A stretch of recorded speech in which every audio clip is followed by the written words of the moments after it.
ನಮಸ್ಕಾರ. ಗಣೇಶ್ ಕಾಸರಗೋಡು, ಸುದ್ದಿ ಮನೆಯಿಂದ. ಇವತ್ತು ನನ್ನ ಸುಮಾರು ಒಂದು 25-30 ವರ್ಷದ ಹಿಂದಿನ ಒಬ್ಬ ಗೆಳೆಯರನ್ನು ಪರಿಚಯಿಸಲಿಕ್ಕೆ ಹೊರಟಿದ್ದೇನೆ. ಪರಿಚಯಿಸೋದು ಬೇಡ, ಅವರಿಗೆ ಹೆಸರೇಳಿ ಸಾಕು, ಅವ್ರು ಯಾರು ಅಂತ ಎಲ್ರಿಗೂ ಗೊತ್ತಾಗ್ಬಿಡುತ್ತೆ. ಅಂಥ ಒಬ್ಬ ಗ್ರೇಟ್ ಪ್ರೊಡ್ಯೂಸರ್, ಡಿಸ್ಟ್ರಿಬ್ಯೂಟ್ರು ಮತ್ತು ಉದ್ಯಮಕ್ಕೆ ಎಲ್ಲವೂ ಆಗಿರುವ ಒಬ್ಬ ವ್ಯಕ್ತಿ. ಅವರು ಮನಸ್ಸು ಮಾಡಿರ್ತಿದ್ರೆ ಬಹುಶಃ ಹುಚ್ಚ ಸಿನಿಮಾವನ್ನು ಅವರು ಪ್ರೊಡ್ಯೂಸ್ ಮಾಡಬೇಕಿತ್ತು ಮತ್ತು ಆ ಕ್ಯಾರೆಕ್ಟರನ್ನ ಅವರೇ ಅಭಿನಯಿಸಬೇಕಾಗಿತ್ತು. ಒಂದು ಸಣ್ಣ ವ್ಯತ್ಯಾಸ ಆಗಿರೋದ್ರಿಂದ ಅದು ಸುದ್ವಿತ್ ಕೈಗೋಯ್ತು. ಅದು ಯಾವ ಮಟ್ಟಕ್ಕೆ ಯಶಸ್ಸಾಯಿತು ಅಂತೇಳಿ ನಿಮಗೆಲ್ಲ ಗೊತ್ತು. ಅವರ ಹೆಸರು ಶಿಲ್ಪಾ ಶ್ರೀನಿವಾಸ್. ಸರ್ ನಮಸ್ತೆ. ಅಣ್ಣ ನಮಸ್ಕಾರ. ನೀವು ಬಂದಿರೋದು ಭಾರಿ ಖುಷಿ ಆಯ್ತು. ನನಗೂ ನಿಮ್ಮನ್ನು ನೋಡಿ ಭಾರಿ ಖುಷಿ ಆಗೋಯ್ತು. ಎಷ್ಟು ವರ್ಷದ ನೆನಪುಗಳೆಲ್ಲ ಮರುಕಳಿಸ್ತಾ ಇದೆ ಅಲ್ವಾ? ನಮ್ಮ ಹಳೆ ಕಾಲದ್ದು, ಈಗಿಂದೇನಿಲ್ಲ ಬಿಡಿ, ಅಂಥದ್ದೇನು ಓಲ್ಡ್ ಗೋಲ್ಡ್. ಈ ಶಿಲ್ಪ ನಮ್ಮ ತಂಗಿ ಮಗಳು. ಬೆನ್ ಶ್ರೀನಿವಾಸು, ಈ ಥರ ಸುಮಾರು ಶ್ರೀನಿವಾಸ್ ಇದ್ರು ಅವಾಗೆಲ್ಲ. ಗಂಧರ್ವ ಶ್ರೀನಿವಾಸು ಅವರೆಲ್ಲ. ಅದೇ ಕನ್ಫ್ಯೂಸ್ ಆಗ್ತದೆ ಅಂತ ನಾವು ಶಿಲ್ಪಾ ಮೂವೀಸ್ ಅಂತ ನಮ್ಮ ಆಫೀಸ್ ಹೆಸರು. ಓಕೆ. ನಾವೊಂದು 3 ಜನ ಸೇರ್ಕೊಂಡು ಮಾಡಿದ್ರಿ. ಅದು ಹಂಗೆ ಕರಿತಾ ಶಿಲ್ಪಾ ಮೂವೀಸ್ ಶ್ರೀನಿವಾಸ ಕರೆದಿ ಅದು ಹಂಗೆ ಕಂಟಿನ್ಯೂ ಆಯಿತು ಸರ್. ಶಿಲ್ಪ ನಿಮ್ಮ ತಂಗಿ ಮಗಳ ಹೆಸರು? ಹೌದು ಸರ್. ಅದೊಂದು ಇನ್ಸಿಡೆಂಟ್ ಆಗಿದೆಯಲ್ಲ? ಹೌದು ಸರ್. ಏನದು? ನಮ್ಮ ತಂಗಿ ಮಗಳು ಸುಮಾರು ಒಂದು 2-3 ವರ್ಷ ಇರಬೇಕಾದ್ರೆ ಚಕ್ಲಿ ತಿಂದ್ಬಿಟ್ಟು ತೀರೋಗ್ಬಿಟ್ಲು. ನೀವು ತಂದ ಚಕ್ಲಿ ಅಲ್ಲ, ಪ್ರೀತಿಗಾಗಿದೆ. ಯಾವಾಗಲೂ ಮಾವ ಬರ್ತಾರೆ ಅಂತ ಹೇಳಿ ಅವ್ರು ಕಾಯ್ತಾರೆ ಅಲ್ವಾ? ಹೌದು. ಇದು ಭಾರಿ ಇಮೋಷನಲ್ ಸ್ಟೋರಿ ಆ್ಯಕ್ಚುಲಿ ಇದು. ಹೌದು ಸರ್. ನೀವು ಮಗು ಕರ್ಕೂರ್ ಮಾಡ್ಕೊಂಡು ತಿಂದ್ಬಿಡ್ಲಿ ಅಂತೇಳಿ ಚಕ್ಲಿ ತೊಗೊಂಡ್ಬಂದ್ರಿ. ಹೌದು. ಅದು ಪ್ರೀತಿಯಿಂದ ತಿಂದ್ಬಿಟ್ಟು ಏನಾಯ್ತು ಆಮೇಲೆ? ಅದು ಗಂಟ್ಲಸಿ ಹಾಕೊಂಡ್ಬಿಟ್ಟು ತೀರೋಗ್ಬಿಟ್ಲು ಸರ್. ಚಕ್ಲಿ ಪೀಸ್ ತಕ್ಷಣ ಏನು ಮಾಡಿದ್ರಿ? ತಕ್ಷಣ ಹಿಂಗೆ ಎಲ್ಲ ಡಾಕ್ಟರ್ ಹತ್ರ ಕರ್ಕೊಂಡೋದ್ರಿ. ಎಲ್ಲ ಅದು ಬ್ಲ್ಯಾಕ್ ಇದಾಗ್ಬಿಟ್ಟು ದೇವ್ರಿಗೆ ಹತ್ರ ಆಯಿತು ಮಗು. ಇವತ್ತಿಗೂ ನಮ್ಮ ತಂಗಿಗೆ ಒಬ್ಬರೇ ಮಗ, ಶ್ಯಾಮ್ ಅಂತ ಇದ್ದಾರೆ, ಗಂಡ ಮಗ. ಮಗಳಿಲ್ಲ. ಈಗ ಜೀವ ನಡೀತಾ ಇದೆ. ಆ ಟೈಮಲ್ಲಿ ಫ್ಯಾಮಿಲಿ ನಿಮ್ಮನ್ನು ಬೇರೆ ರೀತಿಯಲ್ಲಿ ನೋಡಿದ? ಇಲ್ಲ, ಏನಿಲ್ಲ. ನಿಮ್ಮದು ಅದು ನಿಷ್ಕಳಂಕವಾದ ಪ್ರೀತಿ ಅಲ್ವಾ? ಆ ಥರ ಎಲ್ಲ ಇಲ್ಲಪ್ಪ. ಹಾಗೆ ಶಿಲ್ಪಾ ಮೂವೀಸ್, ಶಿಲ್ಪಾ ಶ್ರೀನಿವಾಸ್. ಹೌದು ಸರ್. ಅದೇನಂತ ಗೊತ್ತಾ, ಶಿಲ್ಪ ಅಂದರೆ ಲೇಡೀಸ್ ಹೆಸರು. ಹೌದು. ಶ್ರೀನಿವಾಸ ತಂದೆ ಹೆಸರು ಇರ್ಬೋದು. ನಾನು ಸುಮಾರು ಜನ ನಾನು ಫೋನ್ ಮಾಡಿಬಿಟ್ಟು ಶಿಲ್ಪ ಮೇಡಮ್ ಕೊಡಿ ಅಂತಾರೆ, ಗೊತ್ತಿದ್ದವರು. ಇರಲಿ, ನಡ್ಕೊಬರ್ತದೆ. ನಮ್ಮದು ಕನ್ಯಾ ರಾಶಿ, ಕನ್ಯಾ ಶಿಲ್ಪ ನಡೀಲಿ ಅಂತ ಹಂಗೆ ಓಡ್ತಾ ಇದೆ. 65 ವರ್ಷ ಆಯಿತು. 76ಕ್ಕೆ ಗಾಂಧಿನಗರ ಎಂಟ್ರಿ. 40-42 ದಿವಸ ಓಡ್ತಾ ಎಂಟ್ರಿ ಅಂದರೆ ಹೇಗೆ? ಇಲ್ಲ, ಡಿಸ್ಟ್ರಿಬ್ಯೂಷನ್ ಇಲ್ಲ ಅದು ಗುರುಗಳೇ. ಪಿಕ್ಚರ್ ಆಗ್ತಾ ಇದೆ ಇದು ಥಿಯೇಟ್ರಿಗೆ. ಸ್ವಸ್ತಿಕ್ ಥಿಯೇಟ್ರು, ಕಿನೋ ಥಿಯೇಟ್ರು ಇವೆಲ್ಲ, ಸೆಂಟ್ರಲ್ಲು, ಗೀತಾಂಜಲಿ, ಇಲ್ಲಿಗೆಲ್ಲ ಮಾರ್ನಿಂಗ್ ಶೋ ಆಗ್ತಾಯಿದ್ರಿ. ನಾವು ರವಿಕುಮಾರ್ 1-3 ಜನ ಸೇರಿಕೊಂಡು ಹಂಗೆ ಮಾಡ್ತಾ ತುಮಕೂರು ಏರಿಯಾ ಮಾಡಿಕೊಂಡು. ಅದನ್ನೇ ಡಿಸ್ಟ್ರಿಬ್ಯೂಷನ್ ಅಲ್ವಾ? ಅದು ಸೆಂಟ್ರಿಗೆ ಫಸ್ಟ್ ಎಕ್ಸಿಬಿಟ್ರು ಎಂಟ್ರಿ. ಆಮೇಲೆ ಏರಿಯಾ ಮಾಡಿಕೊಂಡು ಒಂದು ಥಿಯೇಟ್ರಿಗೆ ಏನು ಹಾಕೋದು, ಒಂದು ಏರಿಯಾನೇ ಮಾಡೋಣ ಅಂತ ಹಂಗೆ ಮಾಡಿಕೊಂಡು ಇದಾಯಿತು. ಡಿಸ್ಟ್ರಿಬ್ಯೂಟರ್ ಆದ್ರಿ. ಓಕೆ. ಡಿಸ್ಟ್ರಿಬ್ಯೂಷನಲ್ಲಿ ತುಂಬ ದೊಡ್ಡ ಕ್ಲಿಕ್ ಆದ ಯಾವುದು? ನಾನು ಮಾಡಿದ್ದು ಎಲ್ಲ ಪಿಕ್ಚರ್ ಸೂಪರ್ ಹಿಟ್ಟು ಸರ್. ಒಂದು 600-700 ಪಿಕ್ಚರ್ ಮಾಡಿದೆ, ಎಲ್ಲ ಲ್ಯಾಂಗ್ವೇಜು. ಕನ್ನಡ, ತೆಲುಗು, ತಮಿಳು, ಮಲಯಾಳಮ್ಮು, ಇಂಗ್ಲೀಷು, ಭೋಜ್ಪುರಿ, ಮರಾಠಿ ಎಲ್ಲ ಮಾಡಿದೆ. ನನಗೆ ಡಿಸ್ಟ್ರಿಬ್ಯೂಷನಲ್ಲಿ ಯಾವುದೂ ಕೈ ಕಚ್ಚಲಿಲ್ಲ. ಓಕೆ. ಎಲ್ಲ ಚೆನ್ನಾಗಿ ನಮಗೆ. ಆವಾಗೆಲ್ಲ ಪ್ರಿಂಟ್ಸ್ ಇತ್ತಲ್ವಾ, ಫಸ್ಟ್ ಟರ್ನಲ್ಲಿ ಪಿಕ್ಚರ್ ಅವರೇಜ್ ಆದ್ರೂ ಆಮೇಲೆ BC ಸೆಂಟ್ರ್ಗಳೆಲ್ಲ ನಮ್ಗೆ ಕವರ್ ಆಗ್ಬಿಟ್ಟು ಡಿಸ್ಟ್ರಿಬ್ಯೂಷನ್ಗೆ ಲಾಸ್ ಅನ್ನೋದೇ ಗೊತ್ತಿಲ್ಲ ಆ್ಯಕ್ಚುಲಾಗಿ. ಈ 2000 ಇಸ್ವಿ ಆದಮೇಲೆ ಸ್ವಲ್ಪ ಡಿಸ್ಟ್ರಿಬ್ಯೂಟರ್ಗಳಿಗೂ ಲಾಸ್ ಅನ್ನೋದು ಗೊತ್ತಾಯ್ತು. ಹಂಗೆ ಲಾಭನೂ ಬರುತ್ತೆ, ಹಂಗೆ ಲಾಸ್ ಆಗುತ್ತೆ ಅಂತ. ಅದಕ್ಕೆ ಮೊದಲು ಲಾಸೇ ಇರಲಿಲ್ಲ. ಯಾಕೆ 2000 ಮೇಲೆ ಹಾಗಾಯಿತು? ಸರ್ 2000 ಮೇಲೆ ಏನಾಯಿತು ಅಂದರೆ, ಡಿಜಿಟಲ್ಲು ಇವೆಲ್ಲ ಬಂದಮೇಲೆ ಪ್ರಿಂಟ್ಗಳದ್ದು ಇದಾಯಿತು. ಒಂದು ಪ್ರಿಂಟ್ ಇದ್ರೆ ನಾವು ಹಂಗೆ ಆಡ್ಕೊಂಡು ಹೋಗ್ತಾಯಿದ್ರಿ. ಆಮೇಲೆ ಥಿಯೇಟ್ರ್ಗಳು ಜಾಸ್ತಿ ಹಾಕ್ಬಿಡೋರು. ನಾವು ಆ ಕಾಲದಲ್ಲಿ ಬೆಂಗಳೂರಲ್ಲಿ 6 ಥಿಯೇಟ್ರ್ ಹಾಕ್ಬಿಟ್ಟು ದೊಡ್ಡ ಜಾಸ್ತಿ. ಅದು 6 ಥಿಯೇಟ್ರ್ ಮೇಲೆ ಆಗ್ತಾ ಇರಲಿಲ್ಲ. ಎಂಟೈರ್ ಕರ್ನಾಟಕ ನಾವು ಹಬ್ಬ ಸೂಪರ್ ಡೂಪರ್ ಹಿಟ್ ಪಿಕ್ಚರ್ ಅಂದರೆ 40 ಥಿಯೇಟ್ರ್ ಆಗ್ತಾಯಿದೆ. ಈಗ 400 ಥಿಯೇಟ್ರ್ ಇದೆ. ಎಲ್ಲ ಬೆಂಗಳೂರಲ್ಲಿ 100 ಥಿಯೇಟ್ರು. ಮೊನ್ನೆ ಪರ್ವ ಉಪೇಂದ್ರ ಪಿಕ್ಚರ್ ರಿಲೀಸ್ ಮಾಡಿದೆ. 25ನೇ ವರ್ಷದ್ದು ನಮ್ಮ ನಾಯಕರದು ನಿರ್ದೇಶಕರದು ಬರ್ತ್ಡೇಗೆ 180 ಥಿಯೇಟ್ರು ವಿತ್ ಮಾಲ್ ಹೋಗಿರಲ್ಲ ಸೇರಿ ಒಂದು 500-600 ಶೋ ರಿಲೀಸ್ಗೆ. ಹಂಗೆ ಚೆನ್ನಾಗಾಯ್ತು ಸರ್. ಚೆನ್ನಾಗಾಯ್ತು. ಅದು 25 ವರ್ಷ ಆದ್ಮೇಲೆ ರೆಕಾರ್ಡ್. ಅದು ಬೆಳಗ್ಗೆ ಒಂದು ವಾರ ಮೊದಲೇ ಫ್ಯಾನ್ ಶೋ ಫುಲ್ ಆಗಿತ್ತು. ವೀರೇಶ್ ಅಲ್ಲಿ, ನರ್ತಕಿಲಿ, ಸಿದ್ದೇಶ್ವರ ಅಲ್ಲೆಲ್ಲ. ಅದು ಬೇರೆ ವಿಶೇಷವಾಗಿ ಇನ್ವಿಟೇಷನ್ ಏನೋ ಒಂದು ಮಾಡಿದ್ದಪ್ಪ. ಅದು ಆವಾಗ 98ಅಲ್ಲಿ ಒಂದು ಮ್ಯಾಜಿಕ್ ಬಾಕ್ಸ್ ಅಂತ ಚಿಕ್ಕ ಒಂದು ಇನ್ವಿಟೇಷನ್ ಮಾಡಿದ್ರು ಸಾರು.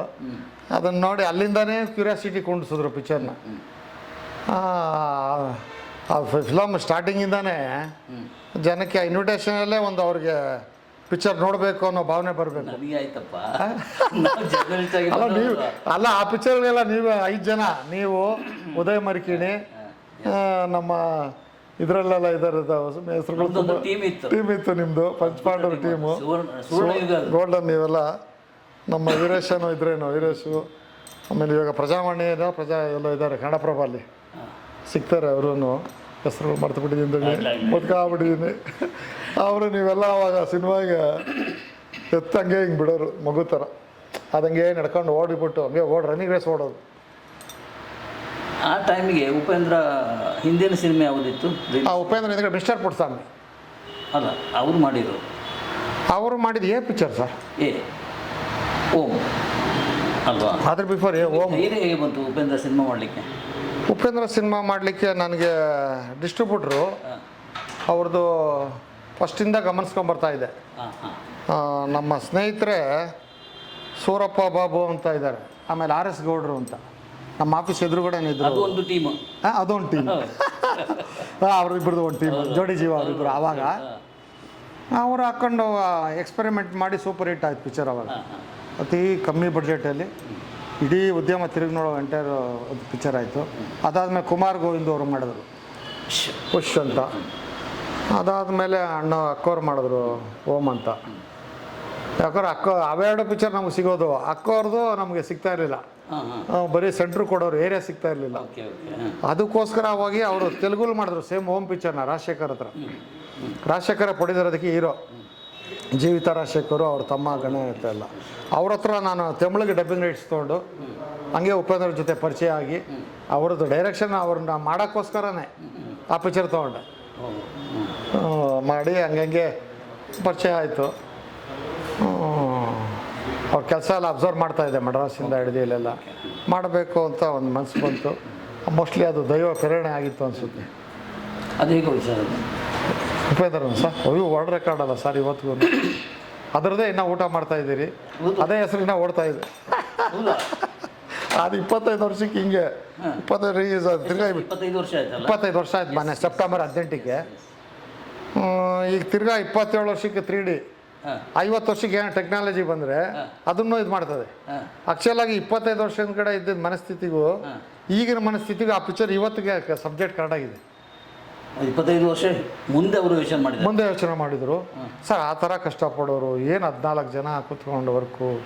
ಇವತ್ತು ಆ ಪಿಕ್ಚರ್ ನಿಮಗೆ ನಿರೂಪಿಸ. ಮೊನ್ನೆ ಒಬ್ಬರು ನಮ್ಮ RX100 ಆ ಡೈರೆಕ್ಟ್ರು ಒಂದು ಇಂಟರ್ವ್ಯೂಲಿ ಹೇಳಿದ್ರು, ಇವತ್ತು ಪಿಕ್ಚರು ಉಪೇಂದ್ರ ಪಿಕ್ಚರ್ ರಿಲೀಸ್ ಆಗಿದ್ರೆ 1000 ಕೋಟಿ ವ್ಯಾಪಾರ ಆಗೋದು ಅಂತ. ಅದು ಯಾರು ನಮ್ಮ ಇವರು ಹೇಳಿದ್ರು, ನಮ್ಮ ವಿಜಯ್ ಸೇತುಪತಿ ಮೊನ್ನೆ ಹಿಟ್ ಮಾಡಿದ್ರು ಪಿಕ್ಚರು ಡೈರೆಕ್ಟ್ರು, ಅವರೂ ಅದೇ ಸ್ಟೇಟ್ಮೆಂಟ್.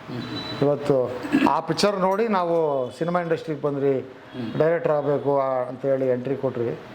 ಇವತ್ತಿದ್ದರೆ 1000 ಕೋಟಿ 2000 ಕೋಟಿ ಅದು ಪಿಕ್ಚರು. ಬಟ್ ಅದೇ ಥರ ಅವಾಗಲೂ ಹಂಗೆ ಆಯಿತು ಸರ್. ಬೆಳಗ್ಗೆ 3 ಗಂಟೆಗೆ ನಿಂತ್ಕೊಳ್ಳೋರು. 100 ಡೇಸ್ವರೆಗೂ ಕಪಾಲಿ ಟಿಕೆಟ್ ಇಲ್ಲ. 100 ಡೇಸ್ ಆದಮೇಲೆ ಲೇಡೀಸ್ಗೆ ಫ್ರೀ ಬಿಟ್ರಿ. ಅಲ್ಲಿಂದ ತಿರ್ಗಾ ಹೇಳ್ಕೊಂಡು ಹೋಗ್ಬಿಡ್ತು. ಅಲ್ಲಿಯವರು ಲೇಡೀಸ್ ಬರ್ತಾ ಇರಲಿಲ್ಲ, ಮುಜುಗರ ಬರೋಕ್ಕೆ. ಮುಜುಗರ ಬರೋಕ್ಕೆ ಬೈತಾರೆ, ಅದೇನೋ ಅದು ಇದು ಅಂತ. ಆಮೇಲೆ ನೋಡ್ಬಿಟ್ಟು ಇಲ್ಲ ಮೆಸೇಜ್ ಇದೆ ಇದರಲ್ಲಿ ಅಂತ ಬರೋಕ್ಕೆ ಲೇಡೀಸು ಬಂದ್ಬಿಟ್ರು. ಆಮೇಲೆ ಒಂದ್ಸಲ ನೋಡಿದ್ರೆ ಅರ್ಥ ಅಯ್ಯೋ ಸಾರ್ 5 ಬೇಜಾನ್ಸೆ ನೋಡಿದ್ದಾರೆ. ಉಪೇಂದ್ರರಿಗೆ ಆಗ ಸಂಭಾವನೆ ಅಂತ ಏನಿತ್ತು? ಏನು ಪಾಪ ಅವ್ರೇನು ಕೇಳ್ತಾ ಇರಲಿಲ್ಲ. 18 ಲಕ್ಷ ಟೋಟ್ಲ್ ಕೊಟ್ಟೆ ಸರ್, ಖರ್ಚೆಲ್ಲ ಸೇರಿ. ಆವಾಗ 50,000 10,000 ಈ ಥರ ಕೊಟ್ಟು ಟೋಟ್ಲ್ ಲೆಕ್ಕ ಹಾಕಿದ್ರೆ 18 ಲಕ್ಷ ಬಂತು ಅವ್ರಿಗೆ. ಕೊನೆಯಲ್ಲಿ ಮಾತ್ರ ಒಂದು 6 ಲಕ್ಷ ಲಂಸಮ್ ಕೊಟ್ಟೆ. ಅದು ಹೆಂಗೆ ಗ್ಯಾಪ್ ಕಾಯ್ದೆ ಅಂದರೆ ತೆಲುಗು ಕೊಟ್ಟೆ ಹಾಂ ಹಾಂ ಒಬ್ಬರಿಗೆ ರಿಲೀಸ್ ಮಾಡೋಕ್ಕೆ. ಓಕೆ. ಅಂಬಿಕಾ ಬ್ರದರ್ಸ್ ಅಂತ ಅವ್ರದ್ದು ಅಂಬಿಕಾ ಅಗರಬತ್ತಿ ಫ್ಯಾಕ್ಟ್ರಿ ಇದೆ, ಅವ್ರು ಕನ್ಯಾದಾನ ಪ್ರೊಡ್ಯೂಸ್ ಮಾಡಿದರು. ಸರ್ ಆಂಧ್ರ ರಿಲೀಸ್ ಮಾಡಿಕೊಡಿ, ಅವಾಗ ತೆಲಂಗಾಣ ಇರಲಿಲ್ಲ, ಎರಡು ಒಟ್ಟಿಗೆ ಇತ್ತು ಅಖಂಡ ಆಂಧ್ರ. ಮಾಡಿಕೊಡೋಕ್ಕೆ ಅವ್ರು 6 ಲಕ್ಷ ಕೊಟ್ಟರು, ಅದು ನನಗೆ ಅವ್ರಿಗೆ ಟ್ರಾನ್ಸ್ಫರ್ ಮಾಡಿಸಿದ್ದೆ. ಅದರಿಂದ ಅದೊಂದು ದೊಡ್ಡ ಅಮೌಂಟ್ ಕೊಟ್ಟಿದ್ದೀನಿ. ಇನ್ನೆಲ್ಲ ಬರೀ 14 ಜನಕ್ಕೆ ಖರ್ಚು ಮಾಡಿರೋದು, ಅವ್ರ ಗಾಡಿಗೆ ಪೆಟ್ರೋಲ್ ಹಾಕಿರೋದು, ಊಟ ತಿಂಡಿ 18 ಲಕ್ಷ 19 ಲಕ್ಷ ಬರುತ್ತೆ. ಫಿಲ್ಮಿಗೆ ಎಷ್ಟು ಖರ್ಚಾಯ್ತು ಸರ್? ಫಿಲಿಮ್ಗೆ 3 ಕೋಟಿ ರೂಪಾಯಿ ಆಯಿತು ಸರ್ ಆ ಕಾಲದಲ್ಲಿ. ಆ ಕಾಲದಲ್ಲಿ. 25 ವರ್ಷದಿಂದ 3 ಕೋಟಿ. ನಾವು ರಾಮನ ಕೋಟಿ ರಾಮ ಅಂತ ಕರಿತಾ ಇದ್ವಿ. ರಾಮ್ ಅವರು ಅವಾಗ ಹೇಗೆ ಪಾರ್ಟಿ ಸರ್ ಮಾಡಿದ್ರು, ಹೌದು. ನಮ್ಮ ಜೊತೆಗಾರರು ಹ್ಞೂ. ಅವರೆಲ್ಲ ಇಂಡಸ್ಟ್ರಿಗೆ ಅವರು ಪಿಲ್ಲರು, ಇದು ಪಾಯ. ಅಷ್ಟು ಕಲೆಕ್ಷನ್ ಆದಮೇಲೆ ಹಾಂ, ನಮಗೂ ಒಂದು 7 ಕೋಟಿ ರೂಪಾಯಿ ಕಲೆಕ್ಷನ್ ಆಯ್ತು, 2 ಕೋಟಿ. ಹಂಗೆ ಇಮಿಡಿಯೇಟ್ ಪರ್ವ ಮಾಡಿದೆ ಸುನಿಲ್ ಕುಮಾರ್ ದೇವ್ ಸರ್ ಹಾಕೊಂಡು. ಲಾಭ ಬಂದು ದೊಡ್ಡ ಹೊಟ್ಟೋಯ್ತು ಸರ್. ಏನಕ್ಕೆ ಭಾರ? ಎಷ್ಟು ಸುಲಭದಲ್ಲಿ ಹೇಳ್ತೀವಿ. ಅಲ್ಲ, ಭಾರ ಏನಕ್ಕೆ ಅಂತದೆ ತಾಯಿ, ಇಲ್ಲಿ ಬಿಡಿ. ಅದೇ ಇವಾಗ ಕಲ್ತು ಬಿಟ್ಟಿದ್ದೀನಿ. ತಿಂದು ಜೀವನ ಮಾಡ್ಬೋದು, ತಿಂದು ಒಪ್ಪಿದ್ರ? ವಿಷ್ಣು ವರ್ಧನ್ ಕಷ್ಟ ಆಯ್ತಾ ನಿಮಗೆ ಅವ್ರ ಒಪ್ಪಿಸ್ಲಿಕ್ಕೆ? ಇಲ್ಲ ಸುನಿಲ್ ಕುಮಾರ್ ದೇಸಾಯಿ ಅವರು ಅವರೇ ಏನು ಮಾಡಿದ್ರು? ವಿಷ್ಣು ಅವ್ರದ್ದು ಸುನಿಲ್ ಕುಮಾರ್ ದೇಸಾಯಿಗೂ ಫ್ಯಾನ್ ಅವರು. ಹಾಂ ಹಾಂ. ಅಂಥ ಮಹಾನುಭಾವರ ಜೊತೆ ಫೇಲ್ ಆದರೂ ಪರವಾಗಿಲ್ಲ ಸರ್. ಚಿತ್ರ ಮಾಡಿದ್ರಲ್ಲ ನಾವು, ಅಂಥ ಪಿಕ್ಚರ್ ಮಾಡಿ ಅಂಥವ್ರು ಒಡನಾಟ ಸೇರೋದು ಈ ಸಾಯಿಬಾಬನ ಜೊತೆ ಇದ್ದಂಗೆ 1 ವರ್ಷ. ಅಲ್ವಾ? ಬರೀ ಅಧ್ಯಾತ್ಮ. ಓ ಏನದು ಬಾಬಾ ಅಂದರೆ ದೇವ್ರ ಜೊತೆ ಇದ್ದಂಗೆ ಸರ್. ಉಪೇಂದ್ರ ಅವರು ಇವತ್ತು ನನಗೆ ಈಗ ಒಂದು 2 ತಿಂಗಳ ಹಿಂದ್ಗಡೆ ಗೊತ್ತಾಯ್ತು, ಅವರು ಪಿಕ್ಚರ್ ರಿಲೀಸ್ ಮಾಡಿದಾಗ ಹಂಗೆ ಹೋಟ್ಲ ಕಾಫಿ ಕುಡಿತಾ ಇದ್ರೆ ಹೇಳ್ತಾವ್ರೆ, ಸರ್ ಉಪೇಂದ್ರ ಅಂದರೆ ಉಪಬ್ರಹ್ಮ, ಅವರು ವಿಷ್ಣು ಹೆಸರು ಸರ್ ಅಂತ. ನಾನು ಆವಾಗ 1.5 ವರ್ಷ ಇದ್ದೆ ಅವ್ರ ಜೊತೆ. ವಿಷ್ಣು ಜೊತೆ ಇದ್ದಂಗೆ ಅವ್ರ ಜೊತೆ ಇದ್ದಿದ್ದು. ಈಗ ನೆನ್ಸ್ಕೊಂತ ಇದ್ರೆ ಸೌಭಾಗ್ಯ. ಅಯ್ಯೋ, ಆಮೇಲೆ ಶಿವರಾಜ್ ಕುಮಾರ್ ಜೊತೆ ಮಿಸ್ಟರ್ ಪುಟ್ಸ್ವಾಮಿ ವಾಲ್ಮೀಕಿ 2 ಪಿಕ್ಚರ್ ಮಾಡಿದೆ. ಇಡೀ ಬಂಗಾರಪ್ಪ ಅವ್ರ ಹಳೆಯ ಅಯ್ಯಪ್ಪ, ಸಿ ಎಂ ಬಂಗಾರಪ್ಪ. ಇಡೀ ಕರ್ನಾಟಕ ಅಲ್ಲ ಪ್ರಪಂಚಕ್ಕೆ ಆಡಿದ್ರೆ ರಾಜ್ಕುಮಾರ್, ನೋಡಿದ್ರೆ ಕೇಳ ಅವ್ರ ಮಗ, ಅವ್ರ ಜೊತೆ 2 ಪಿಕ್ಚರು, 1-2 ವರ್ಷ ಎಲ್ಲ ನಾನು ಯೋಗ ಸರ್. ಆಮೇಲೆ ಮಜಾ ಏನಂದ್ರೆ ಮಿಸ್ಟರ್ ಪುಟ್ಸ್ವಾಮಿ ಶಿವರಾಜ್ ಕುಮಾರ್ ಹೆಸರು ಪುಟ್ಸ್ವಾಮಿ, ಅದನ್ನು ನಾನೇ ತೆಗೆದೆ. ಉಪೇಂದ್ರ ಒರಿಜಿನಲ್ ಹೆಸರು ಉಪೇಂದ್ರ ಅಲ್ವಾ, ಅದು ನಾನೇ ತೆಗೆದೆ. ನೋಡಿ ಯೋಗ ಹೆಂಗಿದೆ. ವಿಷ್ಣುವರ್ಧನ್ ಅವ್ರು ಹೇಳೋರು ನನಗೆ, ಸರಿ ಸ್ನಾನ ಶೂಟಿಂಗ್ ನಡೀತಾ ಇತ್ತು ಅನ್ನೋದಾದ್ಮೇಲೆ, ಇಲ್ಲ ಸಿನಿಮಾ ಸಡ್ಡೈ ಹೊಡೆದಿದ್ಯಾ, ತಿರ್ಗಾ ಮೇಲೆ ಬತ್ತೀಯಾ ರೆಡಿ ಮಾಡೋಣ ಅಂತ. ಅಷ್ಟರಲ್ಲಿ ದೇವರು ಅವ್ರಿಗೆ ಬರೋದೊಂದು ಇನ್ಸಿಡೆಂಟ್ ನಾವೇ ಬರ್ದಿರೋದು ಅದನ್ನು ಹೇಳಿದ್ವಿ. ಹೌದು ಇಲ್ಲ ಹೇಳಿ, ನೀವು ನಿಮ್ಮ ಇದನ್ನೇ ಬರಲಿ ಬಾಸ್ಪ ಇದ್ದವರು. ಅದು ಏನು ಆಗ ನಮ್ಮ ಈ ಟಿ ವಿ ಮೀಡಿಯಾ ಎಲ್ಲ ಇದು ಇರ್ತಿದ್ರೆ ಕಥೆನಾಗ್ತಿತ್ತು. ಅಯ್ಯೋ ಕಥೆನಾ ಆಂಟಿ ಹೀರೋ ಆಗ್ಬಿಡೋದು, ಆಂಟಿ ವಿಲನ್. ನಿಮ್ದಲ್ಲ, ನಮಗೆ ನೋಡಿ ನೋಡಿ ಸಾಕಾಗ್ತಿತ್ತು. ವಯಸ್ಸು ಈಗ ದರ್ಶನ್ಗೆ ಹಾಕೊಂಡು ಹೊಡಿತಾರಲ್ಲ, ಸೇಮ್ ಅದ್ರ ಡಬಲ್ ಹೊಡೆದಿರೋರು. ಅಯ್ಯೋ